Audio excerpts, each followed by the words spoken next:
Pernah tak you tengok gambar sendiri dan rasa macam, So? kenapa muka saya nampak pelik sangat ni? Awak tak keseorangan. Ini sangat normal. Otak kita ni macam ada filter khas. Ia akan fokus pada benda yang kita tak suka. Macam Sim yang dapat mutlet malu bila nampak jerawat. Kita fikir semua orang akan perasan. Padahal, Sim lain sibuk dengan hidup mereka sendiri.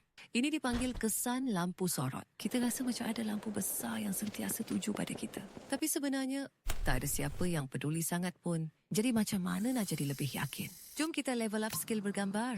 Cuba cabaran mudah ni. Ambil satu selfie setiap hari selama seminggu. Bukan untuk kongsi tapi untuk awak sendiri. Cari sudut terbaik awak. Senyuman paling comel.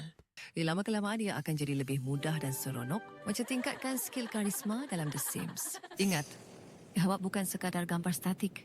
Awak adalah Sim yang hebat dengan personality unik.